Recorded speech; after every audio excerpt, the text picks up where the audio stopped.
ஒன்று பேதுரு 1ஆம் அதிகாரம் 7வது இறை வார்த்தையில சொல்லப்பட்டிருக்கிறது பாருங்க. அழியக்கூடிய பொன் நெருப்பினால் புடமிடப்படுகிறது, அதைவிட விலை உயர்ந்த உங்கள் நம்பிக்கையும் மெய்ப்பிக்கப்படவே துயர் உறுகிறீர்கள்.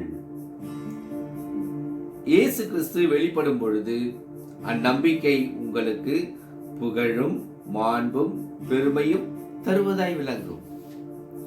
இங்க சொல்லப்பட்டிருக்க பாருங்க, அழியக்கூடிய எது அழியக்கூடியது? தங்கம்.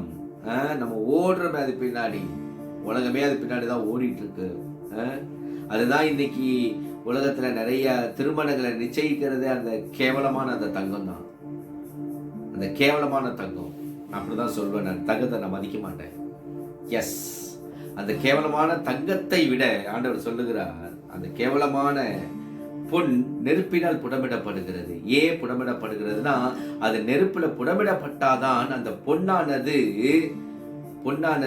சுத்தமாகும். அது போலவே அதை விட விலை உயர்ந்தது எது? நம்முடைய நம்பிக்கை, விசுவாசம். ஆண்டவர் தங்கத்தை விட விலை உயர்ந்ததா எதை பார்க்கிறார்? நாம் அவர் மேல் வைத்திருக்கிற நம்பிக்கையை அவர் பார்க்கிறார். நாம் அவர் மேல் வைத்திருக்கிற விசுவாசத்தை அவர் பார்க்கிறார். அவர் மேல் நம்ம வைத்திருக்கிற உறுதியை அவர் பார்க்கிறார். அந்த விசுவாசத்தை மெய்ப்பிக்கப்படவே நமக்கு துயருகிறோம். நாம் துயருகிறோம். நீங்கள் துயருறும் பொழுது சந்தோஷப்படுங்க. துயருறும் போது சந்தோஷப்படுங்க. ஏன்? ஆண்டவர் நம்மை சுத்தப்படுத்துகிறார். அப்போ அந்த துயரும் பொழுதும் நம்மளுடைய நம்பிக்கையை நாம் ஆண்டவர் மேல் வைத்திருந்தோம் ஆனால் அது எப்ப நமக்கு வந்து அது ஆசீர்வாதமா மாறுமா? அவர் நாளில் வெளிப்படும் பொழுது, இயேசு கிறிஸ்து வெளிப்படும் பொழுது, ஒன்று அவரை நாம் நடுவானிலே சந்திப்போம். இந்த உலகத்துல சந்திக்க மாட்டோம். நடுவானில நம்ம சந்திக்க போறோம். இன்னும் கொஞ்ச நாள்ல அவரை சந்திக்க போகிறோம். அந்த நாள் முந்திக் கொள்ளுமா அல்லது நம்மை மரணம் முந்திக் கொள்ளுமான்னு தெரியாது. ஆனா எப்படியோ நாம் அவரை சந்திப்போம். அந்த விசுவாசம் வேணும், அந்த நம்பிக்கை வேணும். நான் மரித்தால், நான் இறந்தால், நான் மரணம் அடைந்தால் நான் ஆண்டவரை சந்திப்பேன், பிசாசை சந்திக்க மாட்டேன். இந்த உலகத்தில் அவருக்கு ஏதுவான வாழ்க்கையை நாம் வாழ்ந்தால் நாம் அவரை சந்திப்போம். இல்ல இந்த உலகம்தான் அப்படின்னு ஆஸ்திகளையும் சொத்துக்களையும் இதையும் தேடின்னு வசதிகளை தேடின்னு ஓடினே இருந்தோம்னா கடைசியில் நாம் சந்திக்க போகிறது பிசாசை தான் நம்ம சந்திப்போம். இது உண்மை.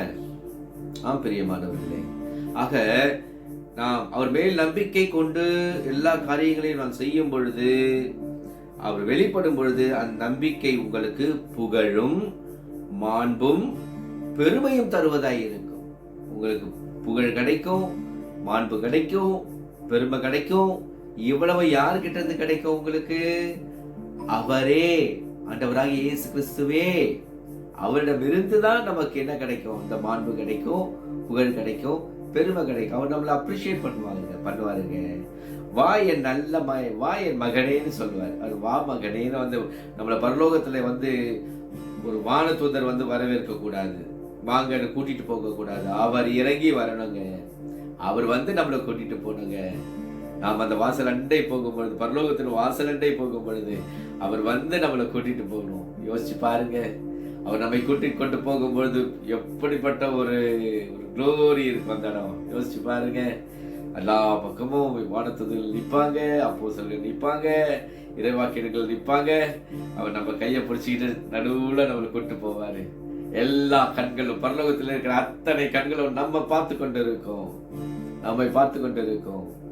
நமக்கு ஆண்டவர் ஜீவ கிரீடத்தை கொடுப்பார். அவ்வளோ பெரிய கிராண்ட், பெரிய mass, such a glorious place. பரலோகம் வந்து glorious place. ஆமா.